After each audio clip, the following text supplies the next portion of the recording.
नमस्कार साथियों, मेरा नाम है मनीष भारती और आप देख रहे हैं संस्कृति आईएएस यूट्यूब चैनल।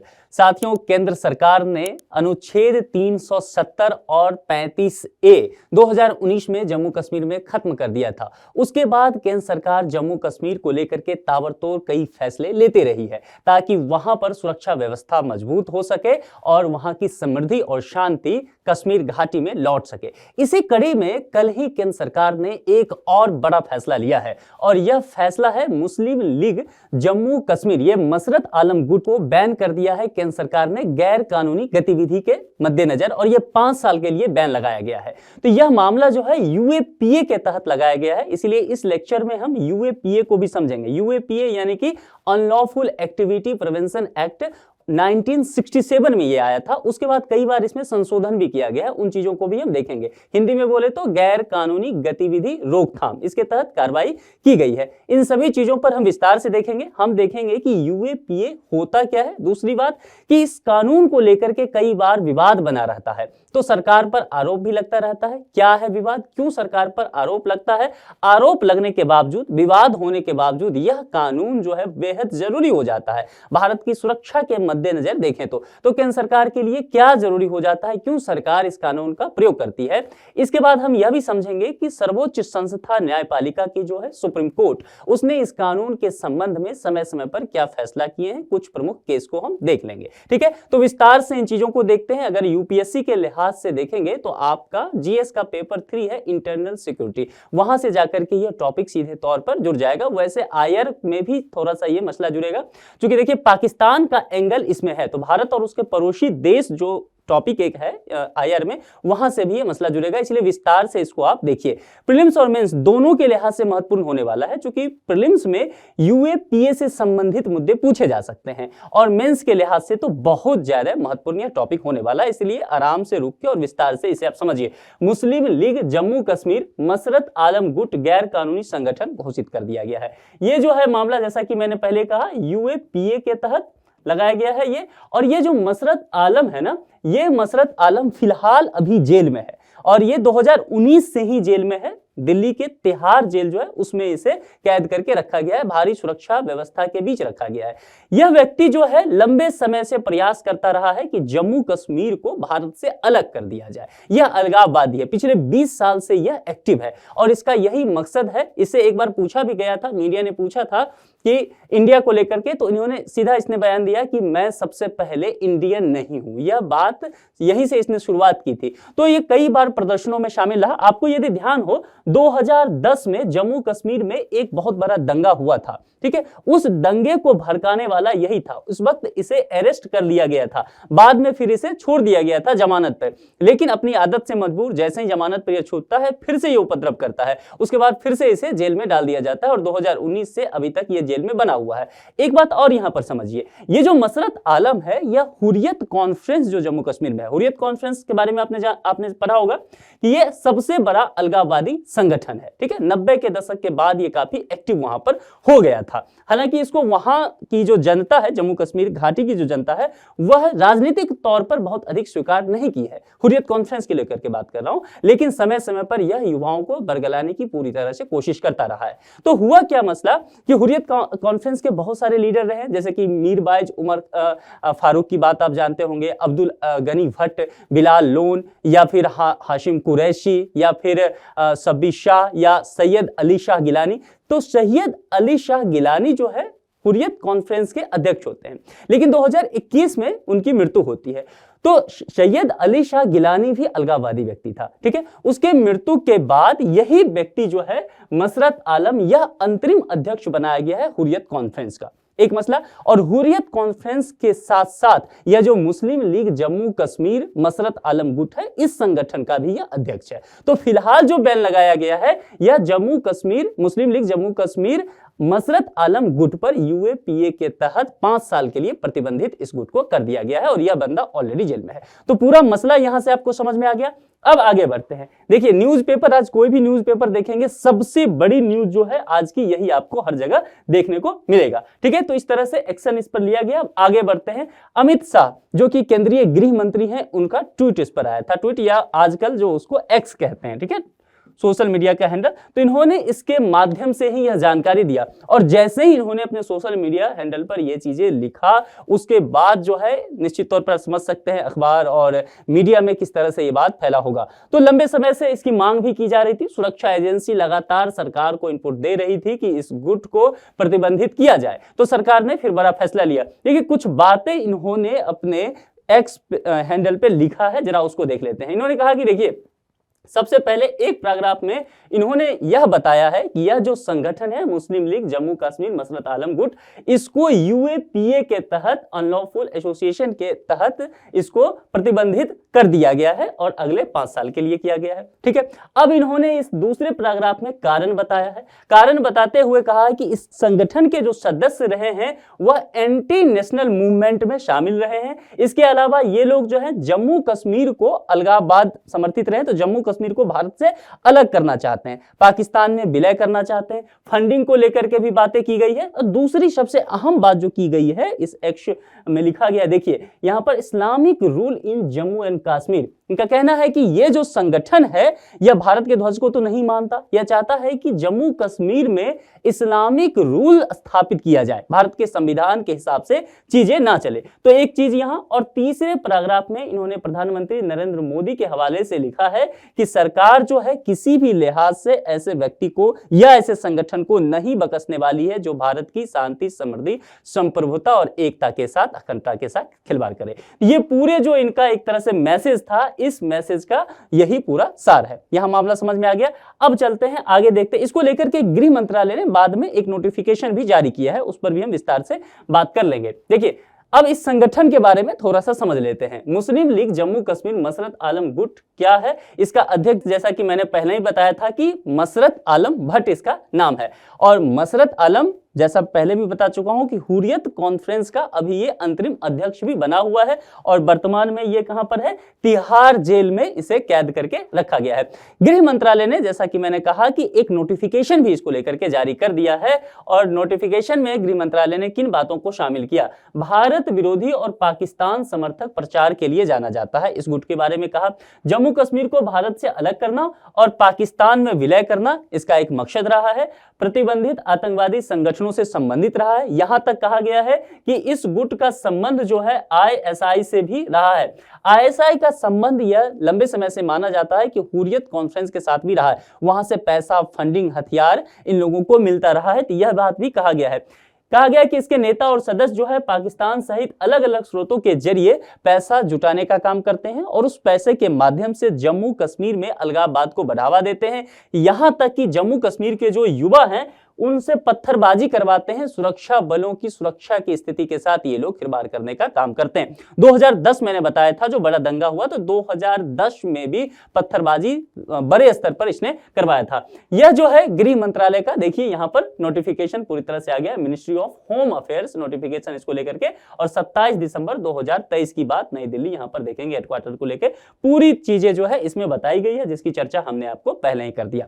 अब हमारे लिए सबसे जरूरी क्या हो जाता है? जैसा मैंने कहा, देखिए करंट अफेयर्स यहां पर हो गया, ये मुद्दा आया। यूपीएससी जरूरी नहीं है कि आपसे पूछे कि किस गुट पर जो है रोकथाम गतिविधि लगा करके और फिर उसे बैन किया गया। संभव है यूपीएससी ये प्रश्न के स्टेटमेंट में ही डाल दे, तो यूपीएससी पूछेगी क्या? यूपीएससी के लिए यहां प्रश्न बनता है यूएपीए के तहत, और यह जो मुद्दा है प्रीलिम्स के लिहाज से महत्वपूर्ण होने वाला है, तो इसको नोट कर लीजिए। अब यहां देखते हैं गैर कानूनी गतिविधि रोकथाम अधिनियम 1967 की बात करेंगे, यूएपीए। यूएपीए कई बार इंग्लिश में आएगा, थोड़ा सा इंग्लिश भी जानना चाहिए क्योंकि अनलॉफुल एक्टिविटीज प्रिवेंशन एक्ट इसे कहा जाता है। थोड़ी सी जानकारी आपको इंग्लिश की होनी चाहिए, कई जगह जो है यही सीधा लिखा हुआ आपको मिलेगा। अच्छा, इसका उद्देश्य क्या है? मैंने पहले भी आपको बताया कि जब भी कोई लॉ आप पढ़ें तो सबसे पहले यह समझने की कोशिश करें कि आखिर यह कानून क्यों लाया गया होगा।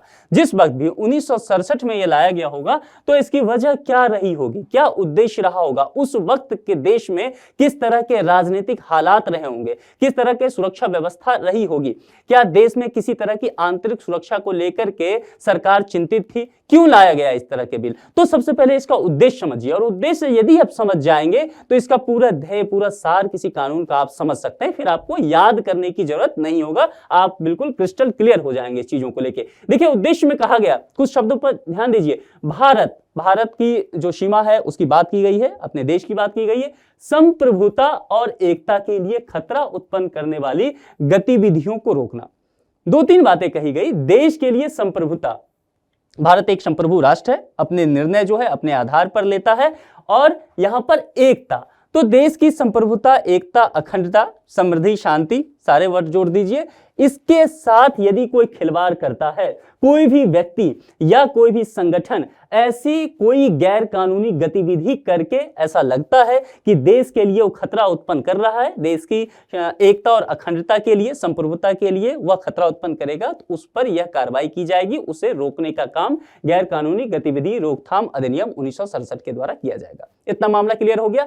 अब जैसा ही ये मामला आपके लिए क्लियर हो गया तो बहुत सारी चीजें, जो कुछ पॉइंट है, आप आसानी से समझ जाएंगे। कई बार क्या होगा कि आप जब प्रीलिम्स में जाएंगे और इस तरह का प्रश्न आ गया, स्टेटमेंट पूछ दिया यूपीएससी ने, और आपको ध्येय क्लियर है, इसका मोटो क्या है किसी लॉ का, ये आपको क्लियर है, तो कई बार क्या होगा, लॉ में बहुत सारी बातें लिखी रहती है, आपको इतना बातें याद नहीं रहेगा, लेकिन मोटो क्लियर है तो आप चीजों को, जो स्टेटमेंट रहेगा उसे सही से समझ जाएंगे और फिर गलती करने की गुंजाइश आपकी वहां पर कम हो जाएगी। अब देखिए, अधिनियम के तहत गैर कानूनी गतिविधि कुछ कहा गया है, जैसे कि मैंने आपको यहां मोटो समझाया था, उसी से समझते चलिएगा कि क्या मामला आगे का क्लियर हो रहा है नहीं। जैसा ही आप समझ जाएंगे कि मामला क्लियर है, आप समझ सकते हैं कि आपकी तैयारी की जो दशा और दिशा है वो अच्छी है। देखिए मैंने कहा था कि किसी व्यक्ति या संगठन, दोनों ही बातें तय किया गया है, ठीक है, तो यहां पर कंफ्यूजन में नहीं आना है। इसको लेकर के सुप्रीम कोर्ट ने भी कुछ अपने निर्णय में कहा था, हम अंत में उसकी चर्चा करेंगे, यहां व्यक्ति और संगठन को लेकर के।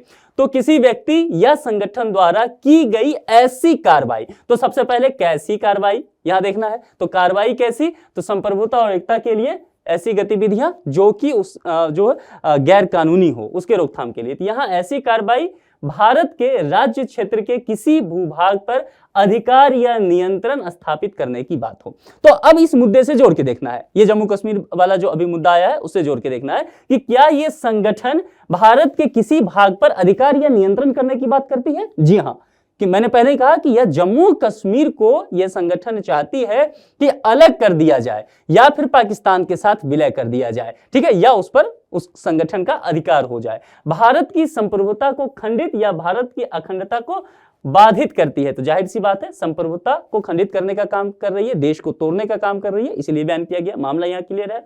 यह निम्नलिखित अधिकारों पर युक्ति युक्त निर्बंधन आरोपित करता है। कौन? यह अधिनियम, यह कानून जो है रीजनेबल रेस्ट्रिक्शन लगाता है। आप जानते हैं कि संविधान के भाग 3 में, संविधान के भाग 3 में फंडामेंटल राइट दिया गया है और फंडामेंटल राइट में बहुत सारे अधिकार दिए गए हैं। 6 भाग में फंडामेंटल राइट को विभक्त कर दिया हमारे संविधान निर्माताओं ने, ठीक है। और अगर आप आर्टिकल 19 से आगे यहां देखेंगे तो इसमें स्वतंत्रता का अधिकार दिया गया है। तो आप कहेंगे स्वतंत्रता क्या निर्बाध रूप से आप पर है? नहीं, यहां रीजनेबल रेस्ट्रिक्शन लगाया गया है नागरिकों पर, यानी कि युक्ति युक्त प्रतिबंध, टर्म एंड कंडीशन के साथ जो है नागरिकों को स्वतंत्रता दिया गया है। किसी मसले पर ऐसा हो सकता है कि आपकी किसी भी स्वतंत्रता का कुछ हद तक हनन कर लिया जाए और यह गैर कानूनी भी नहीं होगा। इसके लिए आप सुप्रीम कोर्ट भी नहीं पहुंच पाएंगे, वहां जाकर के देखिए स्टेट जो है मेरे मौलिक अधिकार का हनन कर रहा है। तो यह क्या क्या हो सकता है, जैसे कि अनुच्छेद 19 की चर्चा मैंने पहले की। 19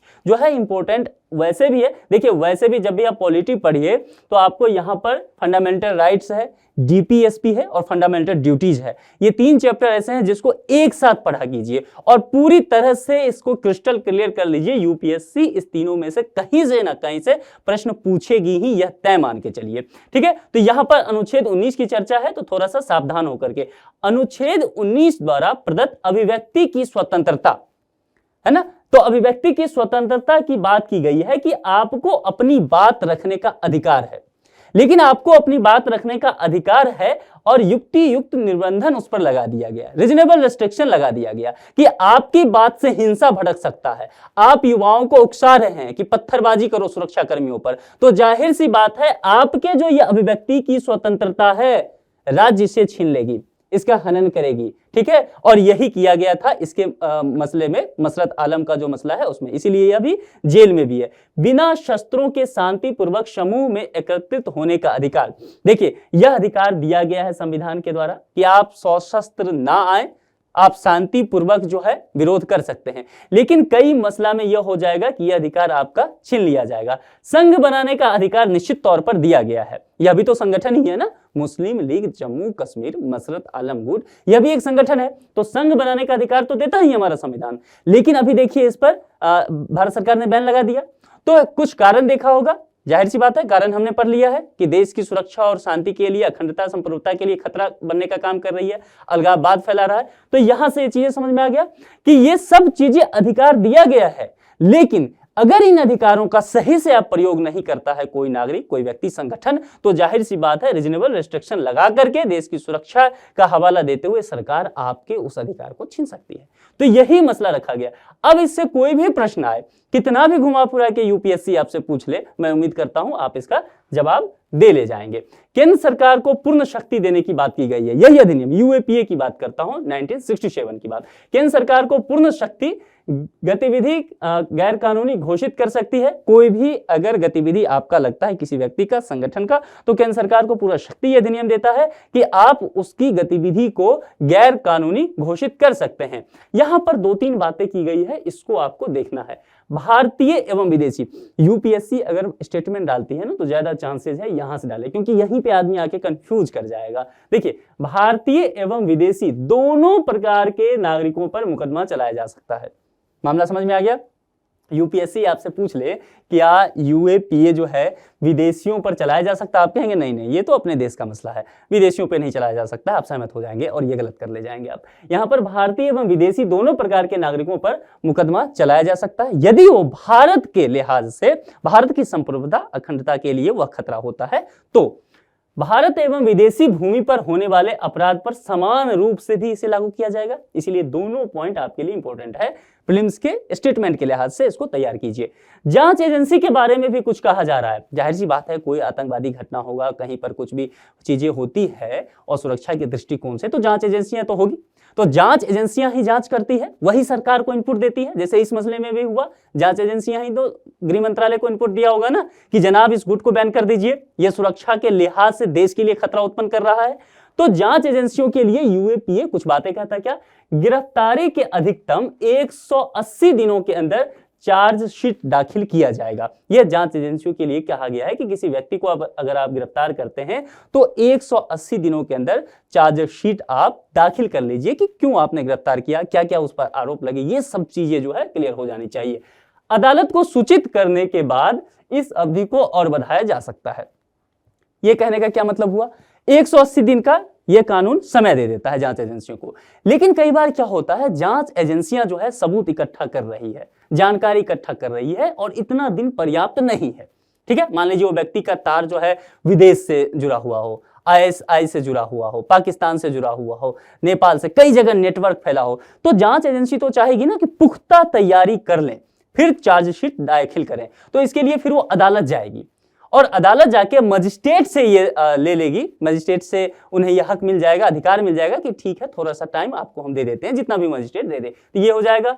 यूएपीए के तहत मृत्यु दंड और आजीवन कारावास की सजा का प्रावधान किया गया है। तो समझ सकते हैं ये जो है सबसे अधिक जो दंड दिया जा सकता है भारत के कानून के आधार पर वो मृत्यु दंड है और यह भी यूएपीए के तहत दिया जा सकता है और आजीवन कारावास भी हो सकता है।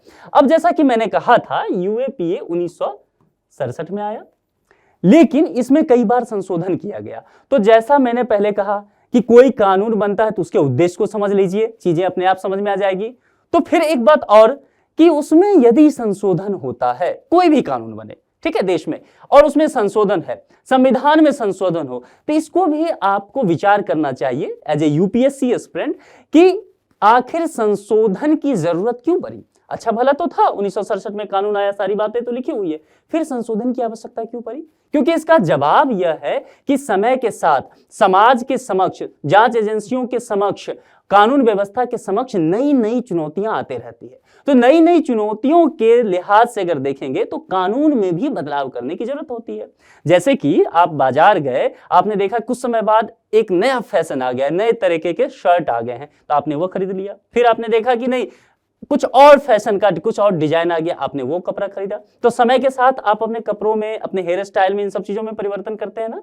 ठीक इसी तरह कानून व्यवस्था के लिए जरूरी हो जाता है। जब समाज के समक्ष अलग तरह के खतरे आ जाए, नए तरह की चुनौतियां आ जाए, तो जरूरी हो जाता है, आवश्यक हो जाता है उन सब चीजों को देखते हुए कि कानून व्यवस्था में थोड़ा सा संशोधन कर दिया जाए। और यही किया गया है। इस कानून के तहत भी 2004 में भी किया गया, 2008 में भी किया गया, 2012 में भी किया गया और 2019 में भी कर दिया गया। तो 19 वाला अभी आखिरी संशोधन है। मामला समझ में आ गया? बार बार लगा कि इसके तहत संशोधन करने की आवश्यकता है। आपको यदि याद हो तो मैंने आज के लेक्चर के इंट्रो में ही आपको कहा था कि इस कानून को लेकर के कई बार विवाद भी रहा, सुप्रीम कोर्ट में कई फेमस केस पहुंचे। तो जाहिर सी बात है, जिस कानून को लेकर के बहुत ज्यादा विवाद रहेगा, संशोधन का दर देखेंगे तो उस कानून में बढ़ जाएगा। कोई भी कानून ऐसा उठा करके देख लीजिए, ठीक है? इस तरह से स्टडी करना है आपको। वर्ष 2004 में जो संशोधन होता है, अधिनियम में आतंकवादी गतिविधियों को भी जोड़ दिया गया। इससे पूर्व आतंकवादी गतिविधियां नहीं जुड़ी हुई थी, क्योंकि 90 के दशक में जम्मू कश्मीर में बहुत ज्यादा उथल पुथल का माहौल रहा, अशांति का माहौल रहा, अलगाववाद का माहौल रहा, आतंकवादी गतिविधियां बहुत ज्यादा देखी गई। इसीलिए यह जरूरी था कि इस कानून को, इसके तहत आतंकवादी गतिविधियों को इस कानून के तहत ला दिया जाए। तो यह मामला समझ में आ गया। चलिए अब आगे बढ़ते हैं। अब यहां देखिए, गैर कानूनी गतिविधियां रोकथाम संशोधन अधिनियम 2019, ये 1967 वाला हमने देख लिया। मैंने कहा आखिरी बार संशोधन 2019 में हुआ, तो क्या क्या चीजें और ऐड कर दिया गया, इसको देख लीजिए। केंद्र सरकार किसी संगठन या व्यक्ति को आतंकवादी संगठन निर्दिष्ट कर सकती है अगर वह, कुछ टर्म एंड कंडीशन है, देख लीजिए। यहां पर फिर से कहूंगा, संगठन या व्यक्ति, इस दोनों शब्द को ध्यान में रखना है, क्योंकि इसको लेकर के बहुत विवाद हो चुका है, सुप्रीम कोर्ट में यह मसला पहुंच चुका है। इसलिए यूपीएससी यहां पर आपके साथ खिलवाड़ कर सकती है, स्कोप है, इसलिए ध्यान रखना है। आतंकवादी कार्रवाई करता है या उसमें भाग लेता है कोई भी व्यक्ति या कोई भी संगठन, यदि वह आतंकवादी गतिविधियों में संलिप्त पाया जाता है, पार्टिसिपेट करता है, तो यह कानून उस पर लगेगा। आतंकवादी घटना को अंजाम देने की तैयारी भी यह करता है, प्रिपरेशन में पार्टिसिपेट करता है। मान लीजिए बम जाना है या आतंकवादियों को ले जाना है, मूवमेंट कराना है, ट्रांसपोर्टेशन में भी अगर वह रहता है, प्लानिंग में शामिल होता है, वह घटना को अंजाम नहीं देता है, वह हमलावर नहीं रहता है, लेकिन प्लानिंग में भी अगर उसका रोल कहीं ना कहीं होता है, तब भी यह कानून लगेगा। आतंकवाद को बढ़ावा देने का, अगर जैसे कि यही मसरत आलम पर जो आरोप है, यह क्या कर रहा है, आतंकवाद को बढ़ावा दे रहा है। आप सोचिए, मसरत आलम पर 27 एफआईआर दर्ज हैं अभी तक। आप सोच सकते हैं। तो एक बार इससे पूछा गया कि आप पर 27 एफआईआर हैं, तो कहा कि इस तरह के एफआईआर तो आते रहते हैं, एक दो और सही, ठीक है। तो मतलब अभ्यस्त हो चुका है व्यक्ति आतंक का, ठीक है। तो यदि इन सब चीजों को वो बढ़ावा देगा और सरकार को लगता है कि इसकी प्रवृत्ति ही ऐसी है, तो फिर यह कानून उस पर लग जाएगा। आतंकवादी गतिविधियों में शामिल होगा, तब तो जाहिर सी बात है उस पर यह कानून लागू होगा ही। यह 2019 का मसला है।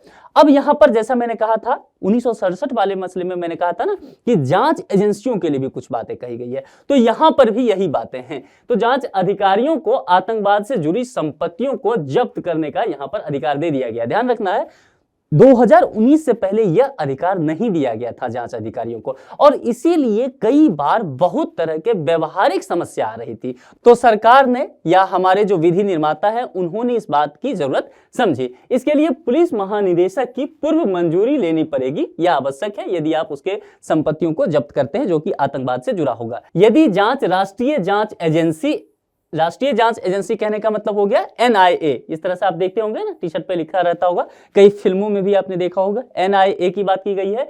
तो यह जांच जो है किसी एनआईए अधिकारी के द्वारा यदि किया जाता है, तब क्या होगा, संपत्ति को जब्त करने के लिए एनआईए के महानिदेशक की मंजूरी आवश्यक हो जाएगी। तो अलग अलग केस इसमें दे दिया गया, 2019 में शामिल कर दिया गया। तो ये तो कानून की बात हो गई, है ना। अब यहां हम देखते हैं इस मसले पर, जैसा मैंने कहा था, यूएपीए को लेकर के काफी विवाद रहा है। तो विवाद की वजह क्या रही है? भाई कानून है, आतंकवाद को रोकने का प्रयास कर रही है, देश की संप्रभुता का ख्याल कर रही है, देश की अखंडता किस तरह से बनी रही इसको लेकर के बात कर रही है, ठीक है। तो फिर इस कानून पे विवाद क्या हो सकता है? तो चलिए जरा इसको समझते हैं। सरकार को किसी व्यक्ति को आतंकी घोषित करने का अधिकार दे दिया गया। अब यहां पर ध्यान रखना है, जैसा मैंने कहा, किसी व्यक्ति संगठन को यह कानून केंद्र सरकार को पूर्ण अधिकार देती है कि आप यदि लगता है कि यह आतंकवादी संलिप्त है, गतिविधियों में प्रिपरेशन कर रहा है, बढ़ावा दे रहा है, तो उस व्यक्ति को आप आतंकवादी घोषित कर दीजिए। मान लीजिए जो सरकार सत्ता में है और ऐसा लगे उस सरकार को कि अमुक व्यक्ति मेरे विचारधारा से मेल नहीं खाता है, मेरे खिलाफ हमेशा प्रदर्शन करता रहता है, और सरकार को जरा भी स्कोप नजर आए कि उसे यूएपीए के तहत बुक कर दिया जाए, तो सरकार चूकेगी क्या? निश्चित तौर पर इसके तहत मामला दर्ज हो जाएगा। तो यह आरोप लगता रहा है, कोई भी सरकार रहे सत्ता में, ठीक है, पार्टी मायने नहीं रखती है, कोई भी सरकार रहे उस पर इस तरह के आरोप लगते रहे हैं। यूएपीए में आतंकवाद की परिभाषा ही स्पष्ट नहीं की गई है, व्यापक और अनिश्चित बना हुआ है।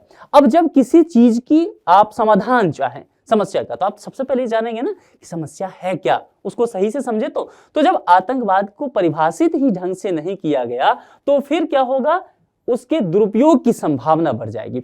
कोई जांच एजेंसी किसी और तरीके से उसको परिभाषित करेगी, कोई जांच एजेंसी या वही जांच एजेंसी किसी दूसरे मामले में उसी तरह के मुद्दे को किसी और तरीके से देखेगी। तो अगर परिभाषा नहीं है, कंक्रीट बातें नहीं की गई है, तब जाहिर सी बात है यहां पर दुरुपयोग की संभावना बढ़ जाएगी, और यह इस कानून का दोष है, इसकी कमियां हैं। भारत के विरुद्ध असंतोष की स्थिति पैदा करना अधिनियम के तहत गैर कानूनी गतिविधि बताया गया है, तो इसके तहत भी मामला उग्र होता हुआ नजर आता है। अब यहां पर असंतोष लिख दिया गया, देखिए यहां पर असंतोष की स्थिति, तो किस तरह के असंतोष की स्थिति, भारत के विरुद्ध क्या, इसको सही से परिभाषित किया जाना चाहिए था, लेकिन इसे परिभाषित नहीं किया गया है, और यहीं पर इस कानून के दुरुपयोग की संभावना बढ़ जाती है। राजनीतिक दलों या अन्य संगठनों के विरुद्ध जानबूझ करके प्रयोग करने का बात किया गया है। बहुत सारे ऐसे जर्नलिस्ट हैं, बहुत सारे राजनीतिक दल हैं, सामाजिक कार्यकर्ता हैं, जिन्होंने आरोप लगाया है कि उन पर यूएपीए सरकार सिर्फ इसलिए लगाई है कि वह सरकार के विचारों से सहमत नहीं है। तो यह बात जो है लगातार सरकार पर यह आरोप लगता रहा है। तो इन सब चीजों की बातें, अब इस आरोप से बचने के लिए सरकार क्या कर सकती है? भाई जब भी अगली बार संशोधन हो, आप आतंकवाद को परिभाषित कर दीजिए। आपने कहा भारत के खिलाफ असंतोष की भावना, तो असंतोष इसको क्या है, डिफाइंड कर दीजिए। तो 3-4 बार तो संशोधन हो ही गया, 2004 में, 8 में, फिर 19 में भी, 14 में, तो एक बार और संशोधन कर लीजिए। समय के साथ अगर इसकी जरूरत हुई तो निश्चित तौर पर किया जाएगा। अब यहां एक बात और समझने की आवश्यकता है, मैंने पहले भी कहा था कि जब यूएपीए की इतनी निंदा की जाती है, इस कानून को लेकर हमेशा ही विवाद बना रहता है। अब देखिए ना, इसी मसले को लेकर के जैसे ही गृह मंत्रालय ने यह नोटिफिकेशन जारी किया, तरह तरह के आरोप सरकार पर लगने शुरू हो गए। तो जाहिर सी बात है, फिर भी सरकार को इस कानून की आवश्यकता क्या है? ठीक है, किसी कानून में कुछ कमियां हो सकती है, लेकिन उस कानून का उद्देश्य ध्यान रखना, जो मैंने पहले बताया था। तो फिर उसकी आवश्यकता सरकार को क्या है, समझिए। भारत की एकता और अखंडता की सुरक्षा के लिए आवश्यक है। भारत एक ऐसा देश रहा है हमारा जो हमेशा ही आतंकवाद से पीड़ित रहा है, ठीक है, लंबे समय से। और भारत जब आजाद हुआ उसके समय से तो आप देख ही रहे हैं, सदाबहार पड़ोसी हमारा पाकिस्तान है, जो कभी झाड़ के नीचे से, कभी काट के नीचे से पार करता ही रहता है, घुसपैठ उसका मन लगता है उसको करने में, ठीक है। कई बार 4 बार युद्ध हो चुका है, हार चुका है, उसके बावजूद भी इसी काम में लगा रहता है। इसलिए भारत के लिए इसके संदर्भ में देखें तो यह कानून बहुत आवश्यक हो जाता है। देश में गैर कानूनी गतिविधियों को रोकने के लिए बहुत जरूरी है, और यह भारत के आंतरिक सुरक्षा के लिहाज से बहुत महत्वपूर्ण मुद्दा है। मैंने कहा भी था कि जीएस का पेपर 3 इंटरनल सिक्योरिटी की बात, तो देखिए मामला जुड़ता नजर आएगा। तो यहां पर गैर कानूनी गतिविधि देश में कहीं भी हो रहा हो उसको रोकना जरूरी है। देश के विरुद्ध होने वाली आतंकी गतिविधियों को रोकना जरूरी है। अच्छा, विदेश का भी चर्चा इस कानून ने लिया है, विदेशी जमीन पर या विदेशी नागरिकों के द्वारा। तो आप जानते हैं भारत के लिए हमेशा चुनौती रहा है। जैसे खालिस्तान देख लीजिए, तो खालिस्तान मूवमेंट कनाडा से चलता है, यूएसए से चलता है ना, या फिर ऑस्ट्रेलिया से चल रहा है, लंदन से चल रहा है। तो इसीलिए इस तरह के कानून की आवश्यकता भारत के केस में फिलहाल है। नागरिकों को प्राप्त कुछ अधिकारों को देश की सुरक्षा के लिए खतरा बनाने से रोकने के लिए रीजनेबल रिस्ट्रिक्शन लगाना जरूरी है। आप कहेंगे कि देखिए हम देश के नागरिक हैं, मुझे निर्बाध रूप से कहीं भी आने जाने का अधिकार देता है, फंडामेंटल राइट्स है, हमारा संविधान मौलिक अधिकार हमें देता है। फिर आप कहेंगे ऐसा कीजिए कि कहां पे एटम बम रखा हुआ है देश का, हमें वो दिखाइए, क्योंकि हमें ये अधिकार है, हम नागरिक हैं देश के। क्या दिखाएगी सरकार आपको? जाहिर सी बात नहीं। रीजनेबल रिस्ट्रिक्शन, आप कहेंगे काम कीजिए, चाइना बॉर्डर पे मुझे ले चलिए, क्या क्या तैयारी युद्ध का चल रहा है, भारत चाइना के बीच हमेशा जो देख रहा हूँ पिछले 5 साल से आप लोग का झमेला चल रहा है, मुझे दिखाइए, तैयारियों का जायजा मैं लूंगा, ठीक है, मैं वीडियो भी बनाऊंगा और आकर के फिर दिल्ली वापस आके मुखर्जी नगर में अपने दोस्तों को दिखाऊंगा कि देखो पुख्ता जानकारी लेकर आया हूं। तो क्या सरकार आपको देगी आज्ञा? बिल्कुल नहीं देगी। रीजनेबल रिस्ट्रिक्शन आपके फंडामेंटल राइट्स पर सरकार है, सरकार एक सीमा तक आपको जाने देगी, इसके बाद आर्मी वाले रोक देंगे कि भाई साहब रुक जाइए, है ना, कि अब इससे आगे आप नहीं जा सकते, इससे सुरक्षा दृष्टिकोण से आपको यहीं रोका जा रहा है, ठीक है, और आपको ये बात मानना पड़ेगा। तो इन सब चीजों से भारत की जो स्थिति रही है, उन सब चीजों की वजह से आवश्यक हो जाता है इस तरह के कानून लगे रहे। अब मामला सुप्रीम कोर्ट का, जैसे मैंने पहले कहा था कि भारत की सर्वोच्च न्यायपालिका की जो व्यवस्था है वो सुप्रीम कोर्ट है। तो सुप्रीम कोर्ट में कई बार ये मसला पहुंचता है कि यूएपीए का जो है दुरुपयोग किया जा रहा है। सुप्रीम कोर्ट ने कई बार इस मसले को लेकर के बहुत कुछ क्लियर किया है। सबसे पहले देखिए, केस तो बहुत ज्यादा है लेकिन एक दो केस हम ले लेते हैं। 2011 का मामला देखते हैं। 2011 में क्या हुआ कि सुप्रीम कोर्ट ने इसको थोड़ा सा डिफाइंड किया इस कानून को और कहा कि ध्यान देना है इस शब्द पे, क्योंकि जैसे इस तरह के शब्द आना है ये प्रीलिम्स के लिए महत्वपूर्ण हो जाता है। यूपीएससी की नजर ऐसे ही जगहों पर पड़ती है, आप सोचते रह जाते हैं कि पूरा पढ़ाई करके गए और यूपीएससी यहां से पूछ लेगी लास्ट में कि सुप्रीम कोर्ट ने इसको लेकर के क्या कहा, और केवल यहां शब्द लगा हुआ, यहीं उलझ जाएंगे आप, ये हटा देगी, बाकी स्टेटमेंट पूछ लेगी, आप गलत करके आएंगे। देखिए, केवल प्रतिबंधित संगठन की सदस्यता, यहां समझ लेना है, प्रतिबंधित संगठन की सदस्यता किसी व्यक्ति को दोषी नहीं ठहराएगी, ठीक है। यह बात सरकार के समक्ष है। सरकार ने कहा कि कोई संगठन है, जैसे अभी मान लीजिए मुस्लिम लीग जम्मू कश्मीर मसरत आलम गुट है, तो इसको प्रतिबंधित कर दिया। अब सरकार ने कहा कि जो भी व्यक्ति, कल आप हैं, आप कहेंगे मैं ना इस गुट का अब एक मेंबर बनना चाहता हूं, तो सरकार ने कहा ये गुट जो है प्रतिबंधित है, हम इसको आतंकवादी गतिविधियों के लिए प्रतिबंधित कर चुके हैं 5 साल के लिए, इस दौरान आप इसकी सदस्यता लेते हैं तो आपको भी हम मानेंगे, आप पर भी प्रतिबंध अपने आप लग जाएगा। तो सुप्रीम कोर्ट ने 2011 में इसको क्लियर किया कि अगर कोई व्यक्ति किसी संगठन की अगर सदस्यता ले लेता है तो उस आधार पर उस व्यक्ति को दोषी ना माना जाए, जब तक कि वह हिंसा का सहारा नहीं लेता है या आम लोगों के हिंसा के लिए आम लोगों को उकसाता नहीं है। यह मामला जो है 2011 में आया था। वर्ष ध्यान रखना है, नहीं तो कंफ्यूज करेंगे और गलत करेंगे। तो 2011 में सुप्रीम कोर्ट ने कहा। लगातार यह मामला कई बार चलता रहा।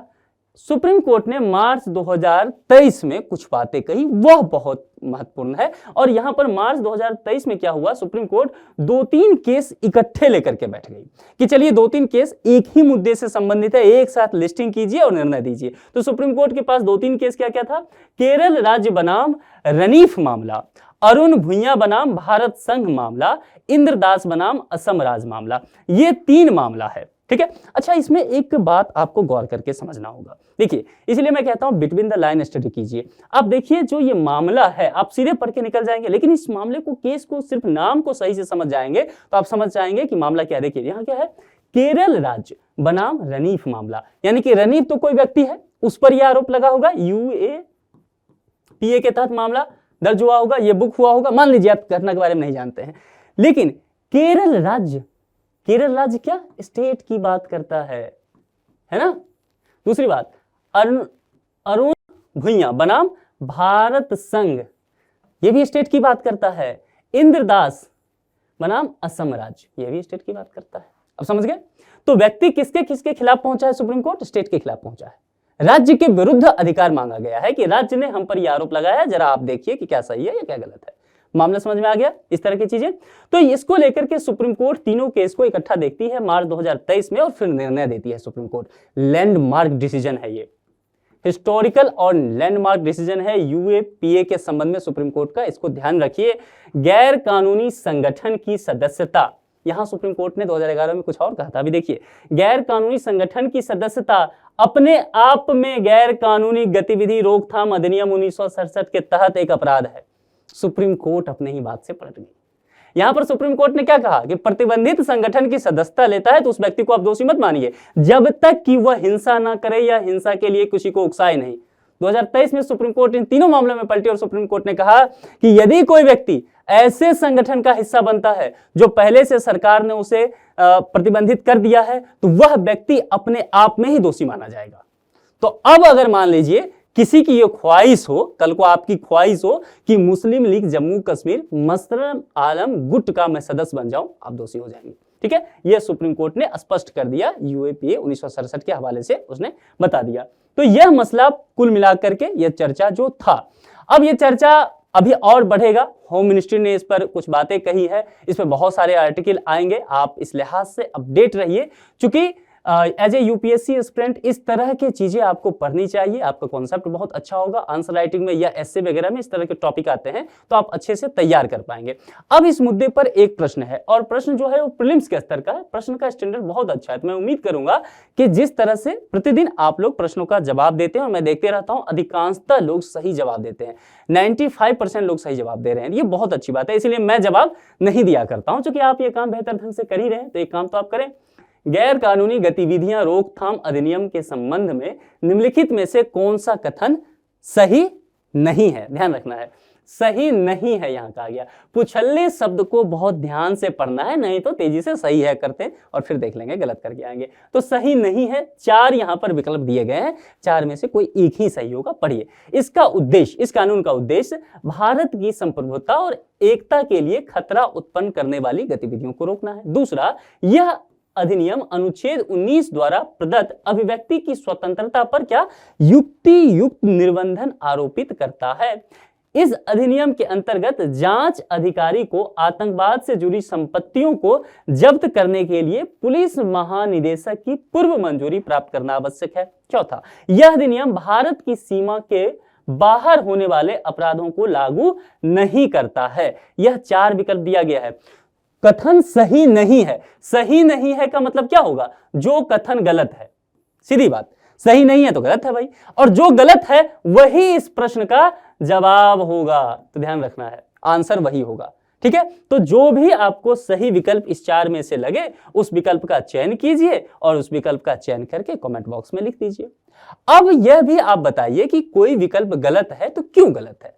तैयारी का सही तरीका तो यही है कि सही है तो क्यों सही है, गलत है तो क्यों गलत है। ठीक है, दूसरी बात, सरकार ने जो ये फैसला लिया है आतंकवादी संगठन पर, इसको लेकर के आप क्या सोचते हैं, या यूएपीए कानून को लेकर के आपके क्या विचार हैं? क्या वाकई सरकार इस तरह के कानून के माध्यम से नागरिकों के अधिकारों का हनन करती है? संगठनों को प्रतिबंधित करके क्या सरकार राजनीतिक द्वेष निकालती है, या फिर देश की स्वतंत्रता, एकता और अखंडता के लिए ऐसे कानून खास करके भारत के संदर्भ में अभी भी बेहद आवश्यक है? सुप्रीम कोर्ट ने इसको लेकर के क्या कहा, उससे आप कितना सहमत हैं? इन सभी बातों पर पक्ष या विपक्ष जो भी आपके विचार हो, तर्क सहित कमेंट बॉक्स में जरूर लिखिए। यदि अभी तक आपने संस्कृति आईएएस के चैनल को सब्सक्राइब नहीं किया है तो सर्वप्रथम सब्सक्राइब कर लीजिए। करंट अफेयर्स के ज्वलंत और बढ़िया मुद्दे आपको बहुत आसान भाषा में यहाँ पर समझने को मिल जाएगा। इस लेक्चर में इतना ही रखते हैं, किसी दूसरे लेक्चर में फिर आपसे मुलाकात होगी। अपना बेहद ख्याल रखिए। Thank you.